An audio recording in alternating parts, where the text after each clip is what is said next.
triângulos retângulos, tá? E seguinte, começou a falar de triângulo retângulo, geometria, chegou no 9º ano, 8º ano aí, pum, aparece o nome dessa figura, Pitágoras. Pitágoras de Samos, o cara viveu uns 2.500 anos atrás, tá? Fundou a escola pitagórica, que foi responsável por inúmeras descobertas, invenções e demonstrações matemáticas desde a época antiga, tá? Para quem quiser pesquisar, acho muito interessante vocês darem uma lida, ver quem foi Pitágoras, certo? O que ele fez, o que ele deixou de fazer. Mas ele contribuiu muito para a matemática, ele foi considerado um dos 7 grandes sábios da Grécia Antiga. Tá? Então acho interessante vocês darem uma lida, pesquisar um pouco, saber um pouco mais sobre a vida do cara, já que ele foi tão importante e continua sendo importante 2.500 anos depois de tudo isso. Tá? Ele e Tales ali não viveram na mesma época, mas os dois foram muito importantes para a matemática, principalmente para a geometria. Tá, mas o que Pitágoras fez além de criar a escola pitagórica? Esse teorema foi desenvolvido dentro da escola pitagórica, não se tem certeza se foi Pitágoras mesmo que desenvolveu ele, que percebeu ele e que acabou demonstrando ele, tá? E dita essa frase aí, essa frase que é o trauma de diversas pessoas, que é a soma dos quadrados dos catetos é igual ao quadrado da hipotenusa. As pessoas traumatizam com essa frase e nem sabem direito o que ela significa. Mas vocês já sabem o que são catetos, vocês já sabem o que são hipotenusas, vocês já sabem o que é levar um número ao quadrado, certo? Mas eu acho que nada mais justo do que entender a frase numa aplicação real dela para entender o que significa esse teorema. E a demonstração do teorema, eu vou deixar um vídeo para vocês assistirem, belezinha? Porque já existem outras pessoas que demonstraram e a gente pode ver a demonstração dele através da semelhança de triângulo, que foi o último conteúdo que a gente viu antes de sair nessa férias forçada aí dessa quarentena responsável aí pelo coronavírus. Belezinha? Então vamos entender na prática o que significa essa soma dos quadrados dos catetos é igual ao quadrado da hipotenusa. Vamos lá.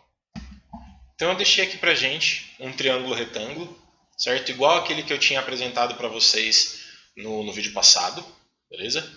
E nesse triângulo retângulo ele tem algumas medidas aí, algumas letras responsáveis dentro da construção dele, beleza? Mas eu já vou marcar pra gente quem são os catetos e quem é a hipotenusa. Aí eu vou me basear no triângulo maior e não nesses internos que tem dentro dele. Vou me basear no triângulo ABC, ou seja, no triângulo A, B, C, o triângulo maior, triângulo externo, certo?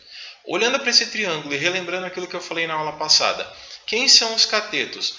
Não, na aula passada não, no vídeo passado. Quem são os catetos? Os catetos são os lados que formam o ângulo de 90 graus. Olha o ângulo de 90 graus, está aqui, ó. Belezinha? Quem está formando esse ângulo de 90 graus? Quem são os lados que estão formando esse ângulo de 90 graus? O lado C e o lado de medida B. Então, esses dois caras são os catetos, certo? Cateto, cateto. Belezinha? E eu vou ter oposto ao ângulo de 90 graus, essa medida A, não é nem o M nem o N, tá? É a medida A, porque é a medida inteira até o lado C. Belezinha? Então, essa medida A é o que a gente vai chamar de hipotenusa. Hipotenusa. Beleza? E aí, vamos entender então o que é o teorema de Tales. Vamos lá. Ó. A soma dos quadrados dos catetos. Vou escrever isso. Então, usando as letras que a gente viu. A soma dos quadrados dos catetos.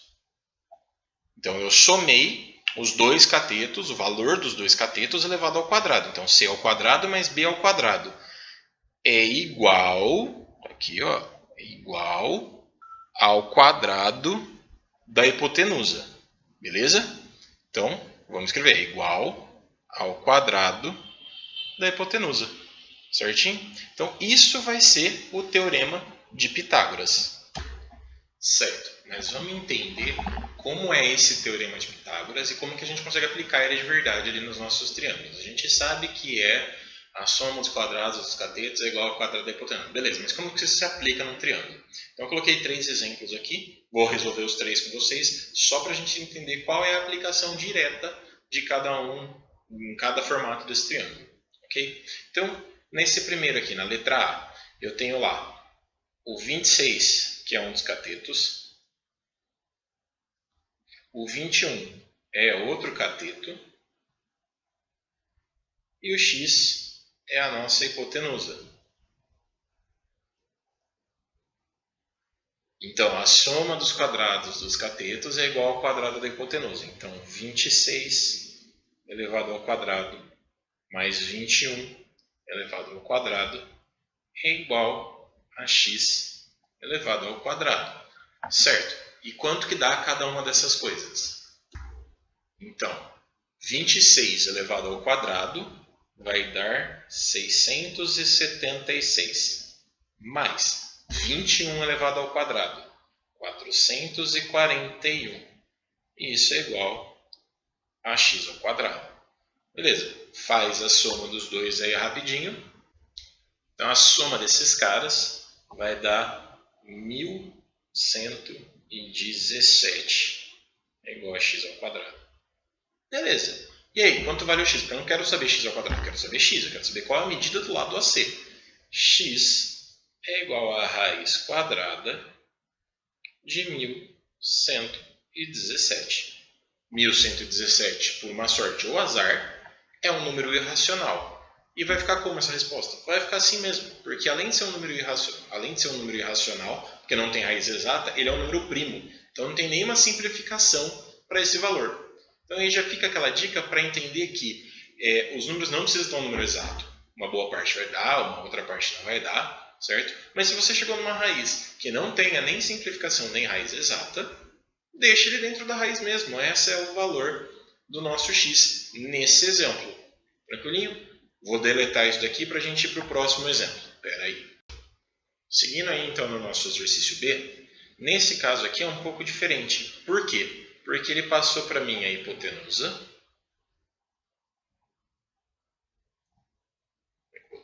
e um dos catetos. Então aqui, cateto. O outro cateto, ele não passou. E aí fica a chance de descobrir o cateto e não mais a hipotenusa. Mas a fórmula se permanece na mesma. A soma dos quadrados dos catetos, então aqui vem um x, porque eu não sei qual é o valor dele, aqui o 24, é igual ao quadrado da hipotenusa. Tranquilinho? Então, nesse caso, o x não vai estar do outro lado da igualdade. Por quê? Porque a gente sabe a hipotenusa, mas quer descobrir os catetos. Dando prosseguimento na conta, o x ao quadrado eu não vou fazer nada, ele mantém esse x ao quadrado.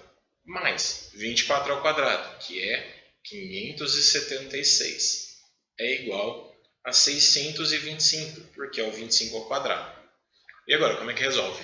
Joga esse 576 para o outro lado, subtraindo, então x ao quadrado é igual a 625 menos 576, ok? X ao quadrado, então, vai dar 49. X é igual a raiz quadrada de 49. E esse daqui tem uma raiz. 49 tem uma raiz exata, que é 7. Então, nesse caso, eu sei que o x vale 7. Deu uma raiz exata. Tá? Mas, igual eu falei no exercício anterior, ele pode ser tanto exato quanto não exato. E isso não tem problema não ser exato. Beleza? Vou apagar mais esse para a gente ir para a letra C. Ok. Na letra C, eu vou ver aqui que ele me passou, sim, os catetos. Cateto, cateto. Só que, nesse caso, os meus catetos não são números racionais, eles são raízes já. Hipotenusa. Eu vou ter que descobrir a hipotenusa, mas eu sei que ali eu tenho um número irracional. Mas a fórmula, de novo, permanece a mesma. A soma dos quadrados dos catetos. Então é só colocar o valor dos catetos elevado ao quadrado. É igual ao quadrado da hipotenusa. Só que quanto dá raiz de 10 elevado ao quadrado? Raiz de 10 vezes raiz de 10 dá 10.